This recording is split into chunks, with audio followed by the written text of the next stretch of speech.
levels and new characters, and talk about some of the announcements that you guys made. How's that sound? Yeah, that sounds great. So I'm just gonna go old school, and I'm just gonna go grab a nice saying here. So we're saying Gogeta? Yep. Yeah, sure, that'll be fun. And let me join in here. I'm gonna, let's see, I'm gonna go with Trunks. Okay. And this is the Trunks that we've seen in the Xenoverse 1 game with the nice long coat, time controller Trunks. Now, the first thing that we're going to notice here is that there's stage selects for one-on-one local play. So people that play the last game might notice that the World Tournament was the only place you can play. But now we have other training locations. We have Supreme Kai's World and the Cell games right now. So let's go check out like Cell games. Cool. Yep, sounds great. There's multiple new stages, so a lot more stuff to see.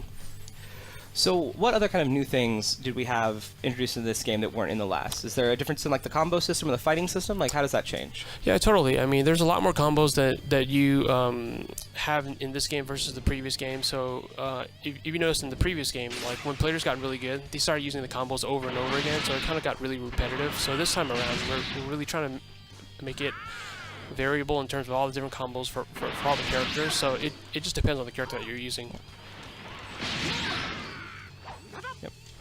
Yeah, so people might be noticing that like now we have this new dash-in system, where in the old games it might have been much more difficult to clear distances, but now with a little 2-button combo you can rush in and you can start a little chain of events. So that's really nice. So there we go. We're rushing in right now. So like the previous game, you have your light and strong attacks. If you hold down the triangle button, you'll have the charge strong attack, and then you also have your different movesets down here with the supers. So let's see if we can show some new. Let me see if I could do something called a Oro Burst Dash, which is basically an evasion technique while attacking your character. Let me see if I can do that here. Okay.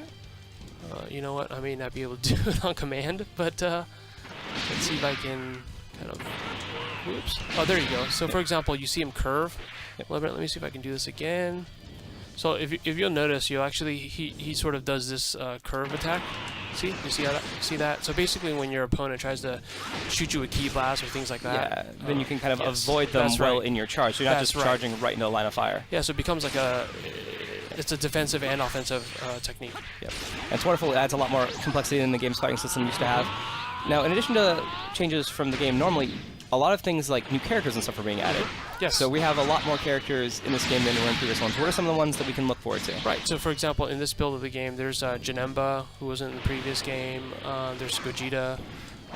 There's also other characters that are from the new Dragon Ball Super series that we can't quite name yet, but definitely lots of new faces that will be joining the ranks. Yeah. So if anybody paid attention to the news coming out of the Japan Expo announcement, they announced that pre-orders would come with Dragon Ball Z super character that people might look very familiar. That's right. That's right. And he may or may not be the protagonist for the current story arc in Dragon Ball Z Super. We don't want to do any spoilers for people that aren't following that show. That's right. But so you can confirm that that's going to come to the U.S. too. It's not just Japan, right? Correct. Yes, that is coming to the U.S. It's part of the DLC that's part of the day one and the pre-orders. So DLC was a huge thing for the original Xenoverse. I love getting the GT packs and eventually getting some Super Saiyan blue hair and all that kind of great stuff. What kind of stuff can we expect to find coming for expansions and DLC for this game? Yeah, so we've announced a season pass. So there are 4 different DLC packs that will be coming out. They're $29.99. There's 4 of them. So there's lots of content. So there's missions, there's stories, new characters, tons of different techniques, different things that will be added, outside of the game that's shipping on the 25th of October. That's great to know. It's nice to know that this is going to be like almost a platform. That we're going to expect a lot of content coming up. Feel free to just grab anybody. Yep, that's right. And that this is going to be something that, like, when we pick up, we're going to have Dragon Ball Z content for a while. The time between Xenoverse 1 and 2 was a lot quicker. But it seems like Xenoverse 3, not even thinking about that right now. It's all about what kind of new content, what do the fans want in this game, what costumes do we want, and all that kind of fun stuff. Yeah, that's right. We took a lot of the feedback from the original game, and the team really took that to heart. And what they've done is actually built a game that's taken a lot of the feedback and implemented a lot of the different things to make the game and improve the game. So there's you know, it's always improving. So like you mentioned, you know, the game will be supported post-launch, you know, for up to a year. I mean, with all kinds of content. So it's, you know, all kinds of DLC, all kinds of, you know, free things as well. So I think if you notice, like one of the changes here that is what we call the key blast. Like if you notice that they actually curve, so it has much more curving to anime. follow me, Yeah. and even with the Kamehameha, I'm not very good at it, but you can you can bend it for the first time. So I'm trying to get good at trying to aim where that bend goes, but that's definitely a lot of fun. It's definitely something you've seen in the anime. It's absolutely canonical. Of Goku pulling on the Kamehameha to try and turn it. Yep.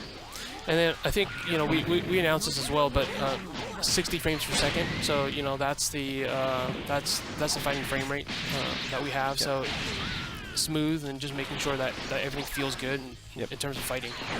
No, it's wonderful to see like the crispness of 60 frames per second when it does to a fighting game like this. Yep. Oh, there I go flying.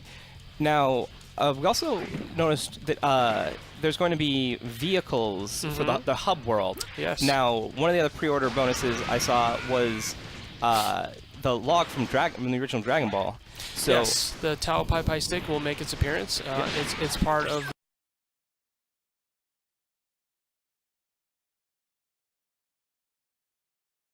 the Day 1 edition and pre-order. So that's something that people can look forward to. So yeah, there will be vehicles in the game, so you can race against friends in the hub world and do different things like that. It just makes traversal a lot easier. Yeah, the hub world traversal in the previous game was probably one of the weaker things, just because you were just like, oh, I gotta walk 3 screens away. Just at a nice, casual, jaunty walk. I'm in no hurry at all. Yeah, that's right. But so it seems like this time we can fly, we can have vehicles and stuff, and all kinds of fun things will happen in the hub world. That's right. I mean, I think you know, it just makes it that much easier for people to get into. I mean, the whole point is to not force people to kind of get from place to place. We want people to play the content and actually enjoy the content. So it's not about just like running around in this world. It's about getting places and doing stuff. So, you know, like, so for example, in the new city of Kantan that we're calling, 300 players can actually run around that world at the same time. So lots of different activities will be going on in the hub world. So 300 players. How does that compare to the previous games for those people who didn't experience the hub world? Yeah, so the previous game we had 200 players that you can run around with, but you know, we've added an extra 100 people. So there's actually a lot of things that are going on. So there's a lot of planned activities that are going to be happening also. So wonderful that people can participate in en masse. That's great. Yeah. Now, of course, right now I'm using the Time Patroller, which is your create a character if you're doing story mode. That's right. And he's all wonderful and awesome. He has Super Saiyan hair now. He has new costumes and stuff. And you'll be able to build tons of these in the hub world running around. That's right. So that'll be fantastic. And of course, one of the other big things is we now have an official release date, October 25th. Everybody get their pre-orders in. That's right. Thank you so much for coming and playing. It's a lot of fun. Much. I can't wait to play the story mode and find out how I can change the past of Dragon Ball. Awesome.